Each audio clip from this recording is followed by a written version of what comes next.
What does it take to lose everything, face the dark night of the soul, and come back with a formula that has helped millions? Today, I'm talking with Anil Gupta, best-selling author, global teacher, and the creator of the Happiness Formula. This is the Your Next Success podcast, and I am your host, Dr. Carolyn Sengel. I am a life-first career coach and strategist on a mission to normalize questioning your career, because I believe each of us is made on purpose for a purpose only we can fulfill. The longer we live out of alignment with who we are, what we do best, and why we are here, the more we miss out, and the more the world misses out on what only we can give. The Your Next Success podcast is where we explore how to build a career that truly fuels your life. We talk about self-discovery, smart job search strategies, professional growth, and you will hear stories from people who have navigated big career transitions themselves, so you can create a life-first career and become your own version of authentic success, one that is aligned, meaningful, and truly yours. Anil Gupta is an internationally recognized teacher, speaker, and mentor whose work has reached audiences on 4 continents. After losing everything in 2008, and reaching a breaking point, he rebuilt his life through deep awareness and service, eventually creating his widely shared happiness formula: give, grow, and gratitude. Anil has spoken on stages with world-recognized leaders such as Les Brown, Richard Branson, Damon John, Sharon Lechter, and many more. His best-selling book, Immediate Happiness, has helped people transform their relationships, find clarity, and create meaningful lives. He has spoken for audiences as large as 10,000, appeared on Fox News, Sky TV, and at Harvard and iHeartRadio, and has coached leaders around the world, including celebrities and heads of state. His mission is simple and profound: help people develop the tools that they were never given so that they can lead richer, fuller, happier lives. In today's conversation, Anil walks us through the turning points that shaped his life, from growing up in Kenya and London to becoming an optometrist to losing everything and ultimately finding the purpose and clarity that guide his work today. In this episode, we explore the moment his wife met his greatest fear with unconditional love, the insight that saved his life, and the formula that helped him understand why everything changed when he started giving, growing, and practicing gratitude, and why progress, not perfection, is his definition of authentic success. This is a grounded, generous, emotionally resonant conversation that will help you see your own life with new clarity. Anil Gupta, welcome to Your Next Success. I have been looking forward to this all weekend long. We just talked last week, and you had this beautiful thing that you told me of, if you're really trying to impact a lot of people, why would you delay our conversation, and why would you delay releasing our conversation? Because there's people out there that need to hear this information now. So thank you for the encouragement, and I'm super excited to have this conversation with you. Thank you for welcoming me on your show, and the content today will be life-changing. It'll be practical, and it will be immediate. Oh, I love it. I love it. And I'm so excited for it. Now, one of the things I always like to try to help people understand is the journey that got people from, childhood until now, and the amazing work that you're doing and how you impact literally millions and millions, if not billions and billions of lives. So could you walk us back a little bit tell me about your childhood. Where were you born? Where did you grow up? What did you love doing in that moment? I was born in East Africa, Kenya, and then my father and mother decided that it wasn't a safe place to grow up, which it wasn't at that time. So we moved to London, and we lived in London for 35 years, and then we moved to a town called Celebration, built by Disney in Orlando. So growing up in London, I'd never seen snow, and it was a strange phenomenon. We thought it was cool. Yeah. Not cold, but cool. and we loved to play sports. I was a big cricket fan, so I would play a lot of cricket, hockey, squash, badminton, soccer. So a lot of opportunities to play sports. Then from there, I went to optometry school, became an optometrist.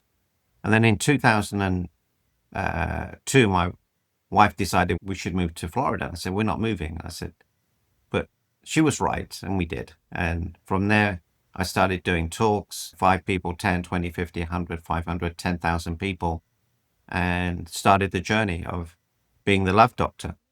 Lovely. Now, what was it that went into your decision to go to optometry school? And in your younger years, what did you think success was? What were you chasing? Really wasn't chasing anything. As an Indian, I was brought up with the thought that I was going to be a doctor. So I always thought I was going to be a doctor. And then I didn't do very well in my exams. It's very competitive. And then one day I noticed I couldn't really see the blackboard. And I thought, this is strange. I wonder what that is. I thought there's some disease I had. So someone said, hey, why don't you have your eyes tested? Oh, I never thought of that. So I went to have my eyes tested. And I was talking to the optometrist, and he was asking what I do and blah, blah, blah. And he says, have you thought of being an optometrist? And I thought, I haven't. Then I looked into it and I thought, that would be cool. And that's how I started. It was just pure chance. I think also that drive to solve a problem that you were experiencing that then opened your awareness to this whole other field, and that person showing up in the right moment to give you that little bit of guidance and encouragement that you needed to explore something new. So that's cool. It's a wonderful experience putting the glasses on and to be able to see a lot clearer. And it's a big smile came on my face. And I thought, oh, that'd be interesting to put that smile on other people's faces. Now I also was, as I was reflecting upon this in the last few days, you often hear the saying of the eyes are the window to the soul. And so as an optometrist, you had to look into many eyes. What did you see as recurring? Because the work that you're doing now is helping people on such a beautiful soul level and holistic life fulfillment level. And I'm just curious, did you notice anything in the optometrist days of looking through eyes, or were you so focused on just the sight? Did you use the word focus deliberately? I did not, but it turned out to be that way. Yeah. So really, no, not really. I didn't notice anything. Everything was clinical. We'd look at the back of the eye. We'd look at for cataracts, any diseases, any conditions. So it was very practical and very physical. Yeah. But there was very little emotion in it. And that's how I started doing what I did, because people would tell me their problems at the end of the exam. I don't know why. And I would give them a solution. And they would say, thank you, that was amazing. And I thought, of course it was. It's obvious. Later on in life, I realized it wasn't obvious to them, but it was obvious to me, which I realized was a gift. Yes. And prior to optometry school, were you playing that role or not playing, but were you being in that role, in that position with your friends and your family growing up as well, as providing the solutions and great advice? I really wasn't. I would see things and I would tell people straight away, but I didn't know what coaching was in those days. I would just speak my mind, and I was known for speaking my mind, but no idea. We would never offer coaching or guidance to anyone. We'd just keep it within ourselves. Yeah. How did Celebration Florida become the target? Out of all of the places, how did you choose that? So my wife went to a Tony Robbins event in Hilton Head, and she came back and said, oh, we got to move. I kept on saying no. She said, look, honey, I know where the kids will go to school. I know where we're going to live. And I thought, oh, that's a big part of the problem. Yeah. And we have some friends living in Celebration, and we lived with them for a while. We would come to Orlando maybe 2 or 3 times a year. My brother lives here. We have relatives here. We have friends here. So it seemed the natural choice, but it wasn't an easy choice, but it was the natural choice. Gotcha. And of course, the weather's amazing. Oh, for sure. For sure. And to be in that so close to the magic and people letting loose and enjoying time with their families and really trying to make good memories. I've always had positive experiences in that area. And so you start your business there, and then tell a little bit about what happened. I was subject to the crash in 2008, and I'd basically been gambling on the stock market, and I'd lost everything, the house, the cars, all the savings had gone. And I had to tell my wife, I said, honey, something really bad has happened. And she looked up at me and smiled. And I said, why are you smiling? In my head, I was thinking, why are you smiling? I said, honey, I've lost the car, the house, the fees for the school, everything. And she said, honey, I knew something was wrong. You've been behaving strangely, which I had been. She said, I thought it was something serious. And I thought, honey, there's nothing more serious than this. She said, I thought you were dying. I thought you had cancer. And in that moment, I thought, oh. I said, what about the money? She said, honey, I've never asked you for money. I don't care about the money. You still have me, you still have the kids. We'll sleep in the streets if we have to. And in that moment, a huge weight lifted off my shoulders. I felt shame, I felt guilt, I felt pain, I was suicidal. It was a tremendously painful time. And it just disappeared. So it just, And then I started doing events. yeah. So to have all of that, and so you felt isolated, you felt scared to even admit to this beautiful woman who was your life partner, mother of your children. How long were you trying to handle it on your own before allowing this love to permeate and help accept and change your situation? It's November, it was a Friday. I can't remember the exact date, but I'd lost everything. So I couldn't even trade anymore. So that was the end of it. I thought I better come clean because she's going to notice something. And I just can't keep it within me anymore. I thought, let's just let it out. And it was a beautiful moment. Absolutely. Just that like acceptance, and she only saw you with love and possibility instead of any judgment or any of those things. So then how did the transition from that moment and that beautiful experience then become that now you're a coach, leading people all over the world, TED Talk, books, speaking on so many stages, impacting so many lives? It's like, what happened to the business? And do you still live in Florida? Catch me up. Yeah. She said, what do you love to do? And I said, I love to coach. She said, go and coach. I said, what about the money? She said, don't worry about the money. And a friend of mine said, Anil, why don't you do an event? You've helped me, you helped my wife, you're amazing. And I said, I'm not sure. He said, what are you not sure about? I said, what if no one turns up? He said, Anil, if no one turns up, no one will know. I thought, that's great, because I was so concerned what other people thought. So my first event was like 6 people, 7, 10, 20, 50, 100, 500, eventually 10,000 people. I read a bestseller book, TEDx, Fox News, Sky TV, ABC, NBC, CBS, iHeartRadio, Harvard, and everything changed. I've been invited to meet up with presidents, heads of state, spiritual leaders like the Dalai Lama. I've coached people like Mike Tyson, spoken on stages with Les Brown, Richard Branson, Tony Robbins, Marcus Lemonis, Damon John, Sharon Lecter, Kevin Harrington. But I'm on a mission to move, touch, and inspire people, because we need tools. We were never given tools when we were born. We were never given a manual. Right. And once you have the manual, you can control life instead of life controlling you. Right. You just kept doing the right thing, kept giving your inspiration and wisdom, and these other opportunities kept opening up to you? Or did you have your sight on, oh, you know what I'd love to do is write a book and speak to a billion people, and, did it? I never wanted to write a book. It Oh. just came to me through a friendship. A friend of mine, I asked him what he did for a living, and he said, oh, I help people write books. And I thought, oh, that would be pretty cool. He said, let me help you. And I thought, oh, okay. So he came to my house and he said, come on, let's go in your office. I said, I'm not going in my office. And he said, why? I said, it's a mess. He said, Anil, that's the first thing we need to do. We have to clean up the mess. Then all of a sudden, all this content downloaded from all the experiences that I had. And I had many experiences. When you meet the right person who can guide you, Yeah. it makes your life easier. So I had this beautiful mentor who helped me write this book. And from there, I did one thing, which is be so amazing that you cannot be ignored. And if you're ignored, it doesn't matter because you're showing up the best version of you. I love it. I love it. I love it. Okay, so you had a mentor. You're listening to this possibility that's opening up in front of you. Then you cleared your physical environment to allow this clarity to come through, and you were able to then release this book. Okay, so tell us, and you've written many books or just that book? 'Cause I think you've done so much, Anil. Only 3. Yeah, okay, Yeah, 3. only 3. 3 books. All right. Yeah.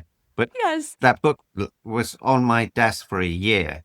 I'm thinking, who am I to write a book? It's got grammatical errors, it's got probably spelling mistakes. But then someone said this to me, Anil, would this book help someone? I said, absolutely. Every day you delay, someone is being hurt. So I published it. And that book was The Happiness Formula?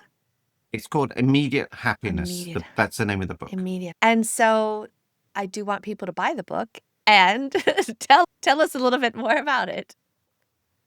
It's a manual on human behavior, why we get upset. Forgiveness is the express pathway to freedom.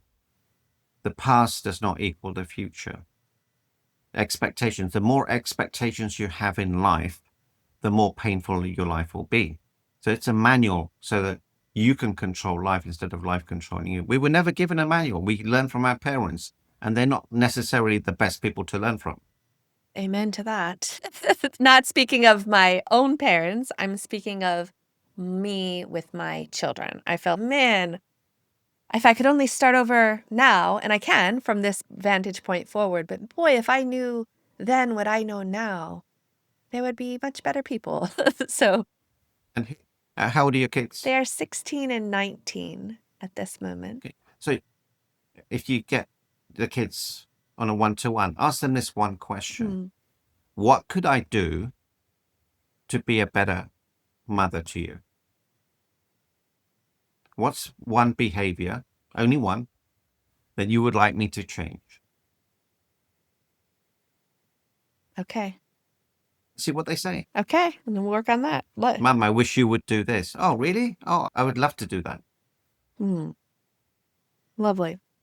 Now, you talk a lot about choosing the right relationship, choosing the right partner, asking lots of questions ahead of time and being very discerning.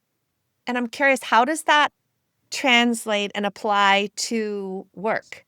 Where, of course, in an interview, you get to have that dialogue and kind of try to make the best data-driven decision. And then when you're plopped in the middle of a team on a project and you didn't get to choose all of those people, how do you show up authentically and do your best to work with everyone? Well, you know the answer.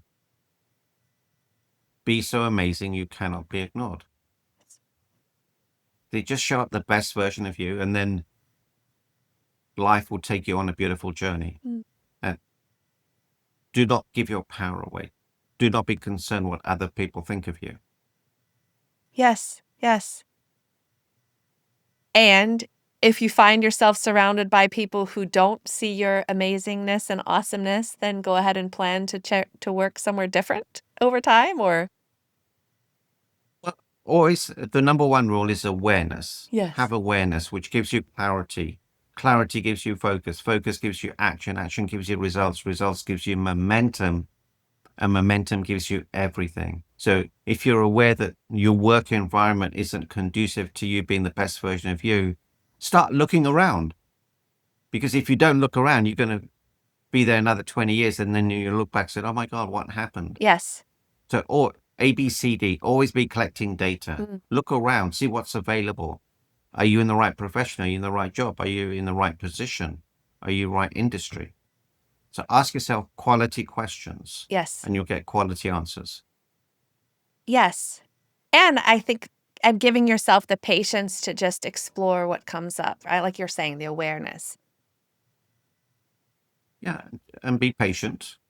There's no rush. There's nowhere to get to. And be discerning on who you spend time with, who your friends are. Because you are the sum of the people you spend time with. So if you've got great people surrounding you, they will elevate you. Yes. If you don't, they will take you down. How do you go about transitions and years or days and trying to discern, okay, what you want to do, how you want to be? Or is it just constantly every day you wake up and I'm going to be so amazing? That's it. Yeah. Be so amazing you cannot be ignored. And say yes. When someone invites you to speak, say yes. If someone invites you to do something that's uncomfortable, say yes. Because that will make you grow. And that leads us into the happiness formula. Yes. Yes. I developed this formula after writing the book and looking back on why I had been so successful after being suicidal. And it was that formula is happiness is equal to G times G. The first G is you have to give your time, your energy, your love, your commitment, your joy, your gift, your money, not wanting anything in return. So when you perform an act of kindness, you feel good. The person receiving the act of kindness feels good. The person observing the act of kindness feels good. The person sharing the act of kindness feels good. The person receiving the sharing of the act of kindness feels good. So it continues on and on. We never know the impact we have on other people. So give. The second G is you have to be grateful for what you have and not focus on what you don't have. So everybody look at your hands. I've got a fractured wrist here. I just had to pull it out. Yeah. Be grateful for your hands. They've held the people that you love. They've fed you. They've looked after you. So be grateful for what you have and don't focus on what you don't have. And the third G is this: you have to grow emotionally, physically, spiritually, mentally, and financially. If you do those three G's, life will become so much more joyful. Imagine what your life would be like if your career aligned with who you are, what you do best, and actually fueled the life you want. At Next Success, we support all ages and stages through career transitions, from students exploring majors or careers to job seekers actively searching or reimagining their next move to professionals committed to self-awareness and leadership growth. Stay connected and explore what's possible at nextsuccesscareers.com and follow Next Success Method on LinkedIn, YouTube, Instagram, and Facebook. Just do it. Yes. And you'll be surprised how much growth you will get. I love it. I love it. Yeah, I say there's not balance, there's integration. So if you design what you want your life to look like, and then how can your career fuel that life instead of detract from it? That's the... You can curate and create your life by making decisions through awareness. Yes. And sometimes when the beautiful human shows up, even though I was trying to work, if that is my value, to have that relationship be one of the most important things in my life, then I shift. And then I just Explain appreciate that to me. So let's say I've planned to work and I'm planning to edit something or do something or create some content, and I'm in here working, and then a child or my husband needs something and they see me, I'm in here working, right? And then they show up. Then before the awareness, I would be like, I'm working, come on, you don't come here. And now with awareness, I appreciate that I'm here when they need me and try to put and then I shift my attention to their need to be there. So I was coaching someone, and they had a 4-year-old child, and they were working from home, and the child would come in, and every time the child would come in, she would get upset because she's trying to work. Yeah. Then I said to her, why did you have that child? She said, of course, I want to bring love into the world, but you're not being loving then, are you? Right. Then she slowed down. I said, what if every time your son comes in, it's an opportunity for you to take a break? Yeah. That's beautiful. It's same situation, but reframe it. If you look at it in a different way. So I have this rule. If my office door is closed, you do not disturb me. I'm filming, I'm on a podcast, or I'm with a client. Okay. So you could have the same rule. Anytime that the door is closed, you could even have a do not disturb sign. Yeah. If you put systems in place, it's all about systems. Put them in place and everything changes. That's a good point. That's a good point. Because I'm thinking of when people are at work and they hadn't defined what they really wanted for their life, and they just become whatever the work needed. The mission, the vision, the values of here's what you need to do to get a raise, possibly, and here's what you can try to do to get a promotion. And then they become all of those things, and they start feeling this tug and this maybe not alignment, and definitely stress, whether that's showing up physically in their body or in their relationships or in numbing behaviors and all of that.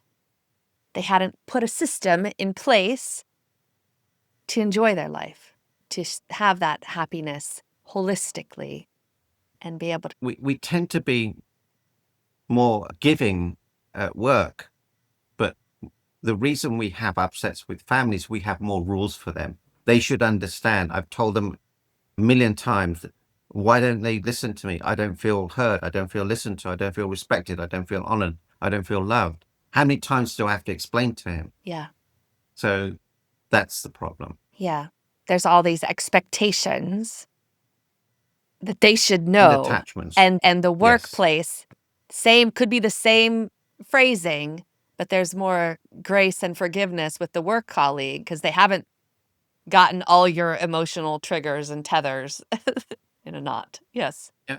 You don't have the expectations and you have the same attachments. That's why at Christmas, Easter, and Thanksgiving is the most stressful time, because so many people have expectations of all the relatives that are coming in. They're inviting relatives they don't care about Yeah. just to feel good about it. But don't do that. Right. Yeah. How many more Thanksgiving dinners do you have? What if this was your last one? Would you invite them? It's a hell no. Don't do it. Yes. Yes. Yeah, we went through a period of having, which was quite lovely, when my husband was going to get his MBA. He's so welcoming and inclusive. We had 75 people over to our house for 2 consecutive years for that program. And I was in such a control freak phase. I made the entire American Thanksgiving dinner and an entire Indian holiday meal all by myself, not allowing people to help me because I'm trying to do it Wow. all. And everybody else had a lovely experience. And I did not, because I didn't allow myself to that. Now, fast forward to this year, I outsourced many food items to Whole Foods, picked it up, enjoyed time with my beautiful sister-in-law, her family, their kids, some of their friends, and my in-laws. And we connected as people and just enjoyed and had a really fun time. We also had food, but that wasn't the focus. It wasn't the food. It was just the enjoying the day. It was a relaxed pace.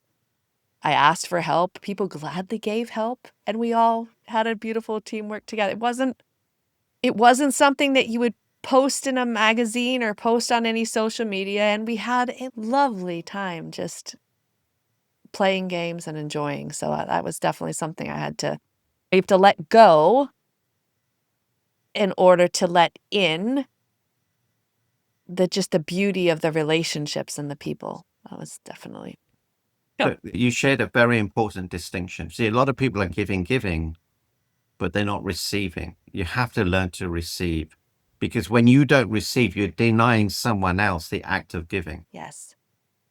Yeah, and so many times, how many times people do come over and go, can I help with anything? Can I help with anything? Now, meanwhile, I will Yes. not ever exhaust the list of things my kids could help with or my husband could help with. So just allowing the others to have that. That's beautiful. So do you have chores for the kids? They have expectations. There was a time I had a whole binder. During COVID, I made a checklist for the entire house, multiple pages, training, checklist, follow up. And then each person had 3 rooms that they had to do in a week in their own timeline.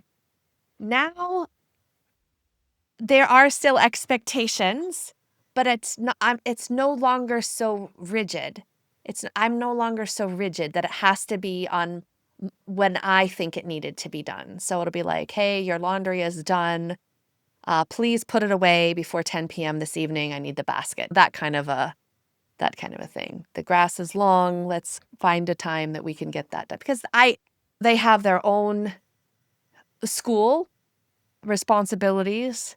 They have some social life things that they want to do. So it doesn't have to be, it needs done, but I no longer have to try to control everybody's timing, if that makes sense. So do you have daily practices that you, aside from waking up and trying to be the most amazing person ever, what is your self-care? What is your routine for being able to make that possible? Every morning I play 3 hours of pickleball Oh, from 6 till 9. yeah. Then I have coaching calls, content, podcasts like this, serving people, chilling, playing cards with my wife, going for a walk, getting some sun, 2, 5, 10 minutes a day in the sun, just chilling, helping, serving. That's the number one thing, is to serve other people. Are your kids all grown up and out of the house these days, or how often do you get to see them? They're not grown up. They're 32 and 34, but they're not grown up. My son lives with us occasionally. Nice. My daughter lives in Detroit, which is cold, Yes. very cold. Oh, And she has a beautiful grandson, so he keeps us filled with love. And, we live in this beautiful town called Celebration. It's like the Truman Show. yeah. It's probably the happiest place on earth. That's beautiful. That's beautiful. And you become the place for them to travel, for your daughter to leave the cold and come for holidays, I imagine. Yeah, she's coming tomorrow, actually. Oh, that's great. And next year they're moving to Miami, which is Yeah. fabulous. Yeah. So looking forward to that. Yeah, that's lovely. Yeah. That's what, a 4-hour? Everything in Florida, when I went a couple years ago, and it seemed like whatever the time was of how long it should take to travel from point A to point B, for me, it became twice as long. It was just my opportunity to experience the traffic. For anybody else, it was, my brother's like, oh, that's about 4-hour drive. Oh, okay, great. Yeah. See you 8 hours later. Type thing. I'm a slow driver, but honestly, compared to other cities, the traffic isn't that bad. Miami's a little bit tortuous, but it's a blessing to have great weather. We're blessed to have great leadership with no income tax. It's a beautiful state. Yeah. Yeah. Lots of people enjoy going there for sure as their escape from reality. And for you, that gets to be your reality. So that's quite gorgeous. Who are your mentors these days? I love, obviously, Tony Robbins, Zig Ziglar, Norman Vincent Peale, Napoleon Hill. They're the main, Richard Branson. They're the main ones. And then just reading books like Think and Grow Rich, Yep. listening to podcast motivational videos. But I pick and choose the best parts of what resonates with me from each content creator. What resonates with me may not resonate with you. Yeah. Yeah. And I think there's different chapters where some things are more in my awareness than others, for sure. For sure. What's coming up next for you? Aside from this, I think the billion people target, what other things are you wanting to do in this one wild, crazy life? I'm launching an online program, How to Find Your Ideal Partner Without Dating. It's called the Smart Select System. See, a lot of people don't know how to find the right partner. They have 6 or 7 relationships before they get married. Each and every one has failed. So why do they think the 7th or 8th one is going to work? This system gives you a 95% success rate. I'm writing a book. The next book is called The Heart Map of Love, which will be an incredible manual of all the deep insights that I've procured over the last 27 years. What else am I doing? Lots of pickleball and just spending time with family and traveling. How did you even get interested in pickleball? I'm a tennis player. So someone recommended pickleball for me. I completely ignored them. I even bought a paddle, and I didn't even play. I had the paddle for a year. I didn't play. Then one day someone recommended it to me. Then half an hour later, someone else said something. Then someone else said something. I thought, I've got to go. And I absolutely loved it. Oh, wow. Yeah, that's definitely awesome. I'm big on success, but authentic success. So how you define it. For a while, I chased what I thought was my version of success, but it was somebody else's. How do you define authentic success for you in this moment? So to me, success is making progress. If I'm making progress, I'm successful. Mm. That's it. Simple. See, when you change the definition of a word, everything changes. A lot of people have. I asked this question in India. There were 30 kids, about 30 kids in the class. Only 2 people raised their hands. I said, who's successful here? Then when I changed the definition, every hand went up. Aha, It was a beautiful experience. that's beautiful. Yeah, success is making progress.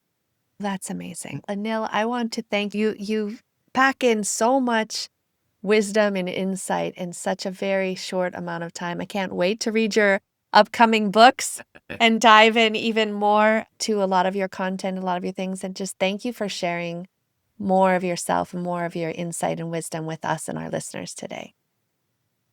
Thank you for having me on the show. And for the listeners out there, this is really very powerful, practical advice. Just choose 1 or 2 bits and start doing it. Be so amazing you cannot be ignored.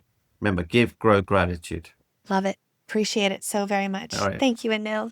Thank you. Thank you. Thank you. Anil, thank you for sharing such a powerful, grounded, and hope-filled conversation.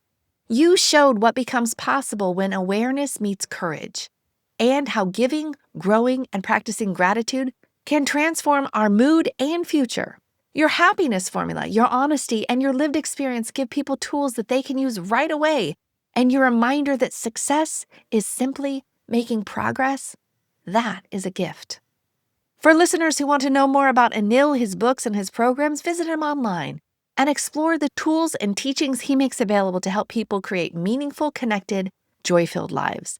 If this episode encouraged you, share it with someone who is ready for their own next success. Thanks for listening to Your Next Success with Dr. Carolyn Sengel. Remember, authentic success is yours to define and includes aligning your career to support the life you want.